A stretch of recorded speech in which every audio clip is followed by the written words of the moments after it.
Section 12 of Frankenstein, Volume 1, Chapter 7. We passed a few sad hours until 11 o'clock, when the trial was to commence. My father and the rest of the family being obliged to attend as witnesses, I accompanied them to the court. During the whole of this wretched mockery of justice, I suffered living torture. It was to be decided whether the result of my curiosity and lawless devices would cause the death of two of my fellow beings, one a smiling babe, full of innocence and joy, the other far more dreadfully murdered, with every aggravation of infamy that could make the murder memorable in horror. Justine also was a girl of merit, and possessed qualities which promised to render her life happy. Now all was to be obliterated in an ignominious grave, and I the cause. 1,000 times rather would I have confessed myself guilty of the crime ascribed to Justine, but I was absent when it was committed, and such a declaration would have been considered as the ravings of a madman, and would not have exculpated her who suffered through me. The appearance of Justine was calm. She was dressed in mourning, and her countenance, always engaging, was rendered, by the solemnity of her feelings, exquisitely beautiful.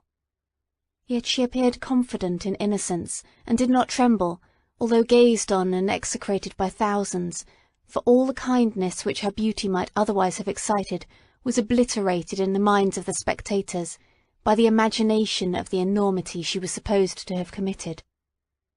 She was tranquil, yet her tranquillity was evidently constrained, and, as her confusion had before been adduced as a proof of her guilt, she worked up her mind to an appearance of courage. When she entered the court, she threw her eyes round it, and quickly discovered where we were seated.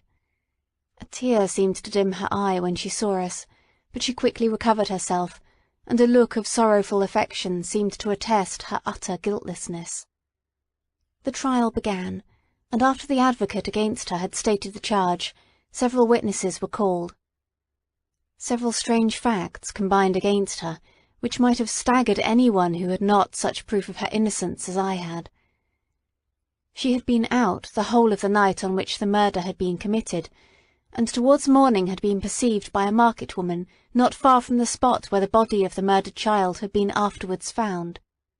The woman asked her what she did there, but she looked very strangely, and only returned a confused and unintelligible answer. She returned to the house about 8 o'clock, and when one inquired where she had passed the night, she replied that she had been looking for the child, and demanded earnestly if anything had been heard concerning him. When shown the body, she fell into violent hysterics, and kept her bed for several days. The picture was then produced, which the servant had found in her pocket, and when Elizabeth, in a faltering voice, proved that it was the same which, an hour before the child had been missed, she had placed round his neck, a murmur of horror and indignation filled the court. Justine was called on for her defence. As the trial had proceeded, her countenance had altered. Surprise, horror, and misery were strongly expressed. Sometimes she struggled with her tears, but when she was desired to plead, she collected her powers, and spoke in an audible, although variable voice. "God knows," she said, "how entirely I am innocent. But I do not pretend that my protestations should acquit me. I rest my innocence on a plain and simple explanation of the facts which have been adduced against me, and I hope the character I have always borne will incline my judges to a favourable interpretation, where any circumstance appears doubtful or suspicious." She then related that, by the permission of Elizabeth, she had passed the evening of the night on which the murder had been committed at the house of an aunt at Chain, a village situated at about a league from Geneva. On her return, at about 9 o'clock, she met a man who asked her if she had seen anything of the child who was lost. She was alarmed by this account, and passed several hours in looking for him, when the gates of Geneva were shut, and she was forced to remain several hours of the night in a barn belonging to a cottage, being unwilling to call up the inhabitants to whom she was well known. Unable to rest or sleep, she quitted her asylum early, that she might again endeavour to find my brother. If she had gone near the spot where his body lay, It was without her knowledge. That she had been bewildered when questioned by the market woman was not surprising, since she had passed a sleepless night, and the fate of poor William was yet uncertain. Concerning the picture she could give no account. "I know," continued the unhappy victim, "how heavily and fatally this one circumstance weighs against me, but I have no power of explaining it, and when I have expressed my utter ignorance, I am only left to conjecture concerning the probabilities by which it might have been placed in my pocket. But here also I am checked. I believe that I have no enemy on earth, and none surely would have been so wicked as to destroy me wantonly. Did the murderer place it there? I know of no opportunity afforded him for so doing, or if I had, why should he have stolen the jewel, to part with it again so soon? I commit my cause to the justice of my judges, yet I see no room for hope. I beg permission to have a few witnesses examined concerning my character, and if their testimony shall not overweigh my supposed guilt, I must be condemned, although I would pledge my salvation on my innocence." Several witnesses were called, who had known her for many years, and they spoke well of her, but fear and hatred of the crime of which they supposed her guilty rendered them timorous and unwilling to come forward. Elizabeth saw even this last resource, her excellent dispositions and irreproachable conduct, about to fail the accused, when, although violently agitated, she desired permission to address the court. "I am," said she, "the cousin of the unhappy child who was murdered, or rather his sister, for I was educated by and have lived with his parents ever since, and even long before his birth. It may therefore be judged indecent in me to come forward on this occasion, but when I see a fellow creature about to perish through the cowardice of her pretended friends, I wish to be allowed to speak, that I may say what I know of her character. I am well acquainted with the accused. I have lived in the same house with her, at one time for 5, and at another for nearly 2 years. During all that period she appeared to me the most amiable and benevolent of human creatures. She nursed Madame Frankenstein, my aunt, in her last illness, with the greatest affection and care, and afterwards attended her own mother, during a tedious illness, in a manner that excited the admiration of all who knew her. After which she again lived in my uncle's house, where she was beloved by all the family. She was warmly attached to the child who is now dead, and acted towards him like a most affectionate mother. For my own part, I do not hesitate to say that, notwithstanding all the evidence produced against her, I believe and rely on her perfect innocence. She had no temptation for such an action. As to the bauble on which the chief proof rests, if she had earnestly desired it, I should have willingly given it to her, so much do I esteem and value her." Excellent Elizabeth. A murmur of approbation was heard, but it was excited by her generous interference, and not in favour of poor Justine, on whom the public indignation was turned with renewed violence, charging her with the blackest ingratitude. She herself wept as Elizabeth spoke, but she did not answer. My own agitation and anguish was extreme during the whole trial. I believed in her innocence, I knew it. Could the demon, who had, I did not for a minute doubt, murdered my brother, also in his hellish sport have betrayed the innocent to death and ignominy? I could not sustain the horror of my situation, and when I perceived that the popular voice and the countenances of the judges had already condemned my unhappy victim, I rushed out of the court in agony. The tortures of the accused did not equal mine. She was sustained by innocence, but the fangs of remorse tore my bosom and would not forego their hold. I passed a night of unmingled wretchedness. In the morning I went to the court. My lips and throat were parched. I dared not ask the fatal question, but I was known, and the officer guessed the cause of my visit.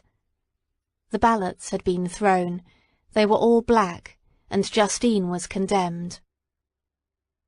I cannot pretend to describe what I then felt.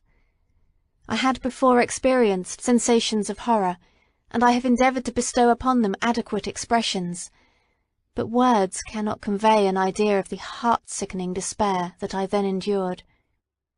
The person to whom I addressed myself added that Justine had already confessed her guilt.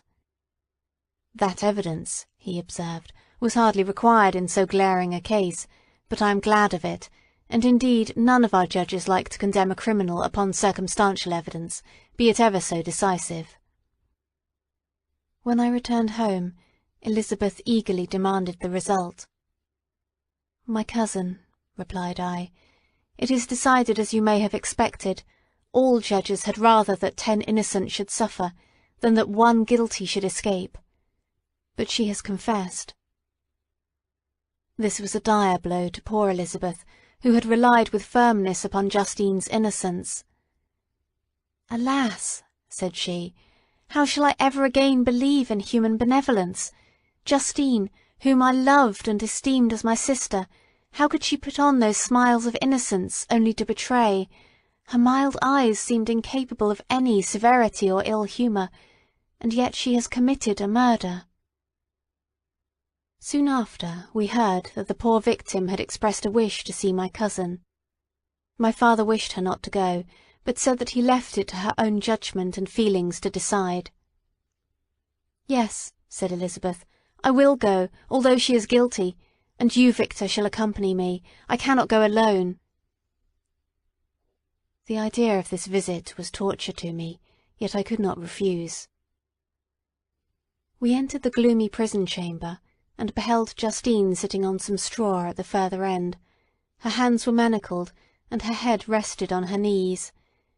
She rose on seeing us enter, and when we were left alone with her, she threw herself at the feet of Elizabeth, weeping bitterly.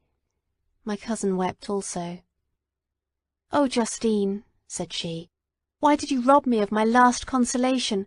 I relied on your innocence, and although I was then very wretched, I was not so miserable as I am now."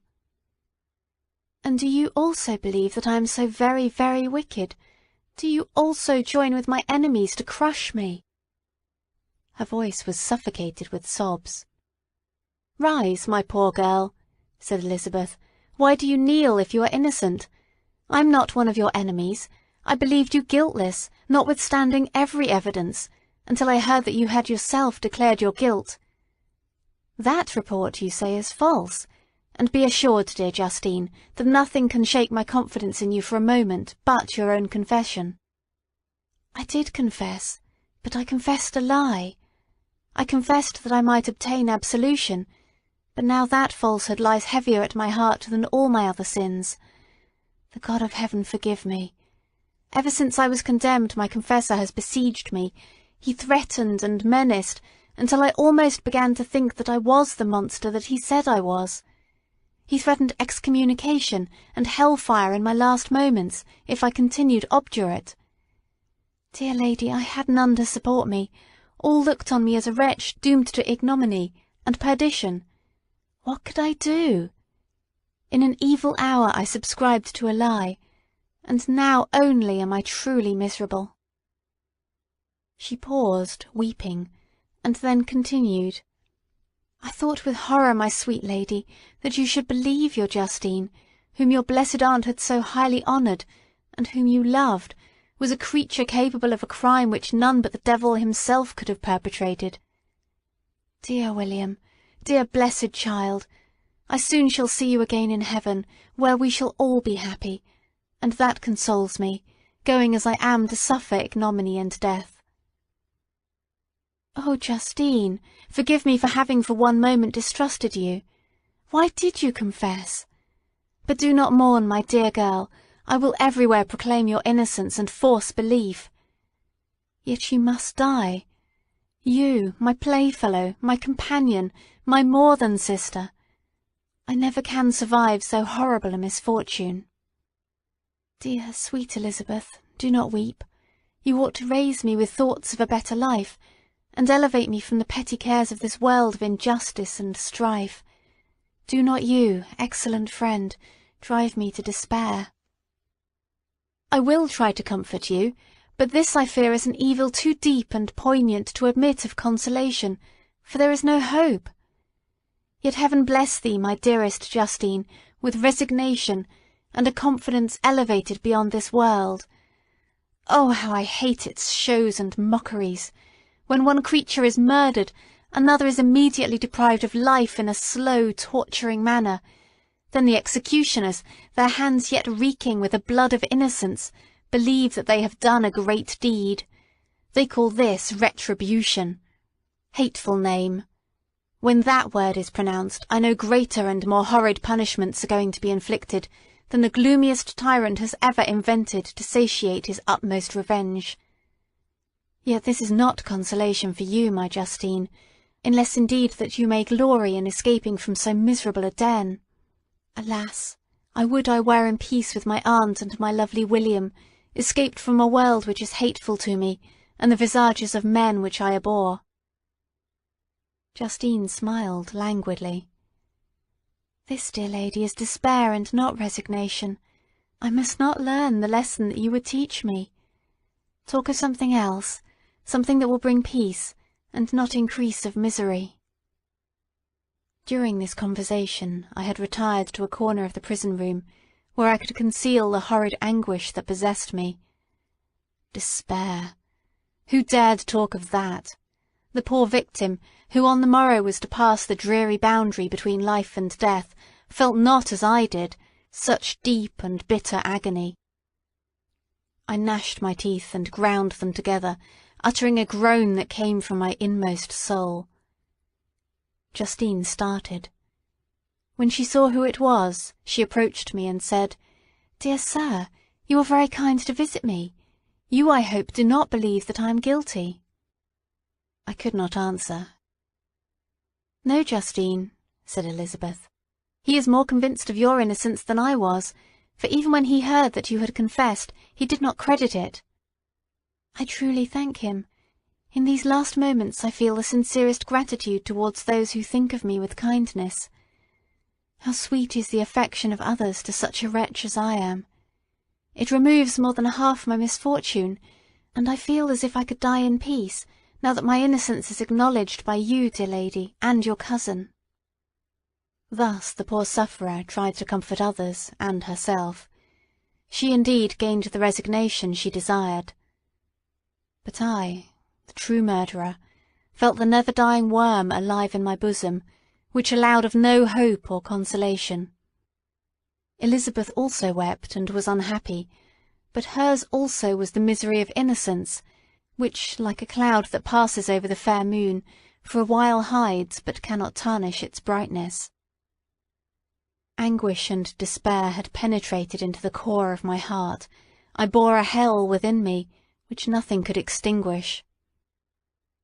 We stayed several hours with Justine, and it was with great difficulty that Elizabeth could tear herself away.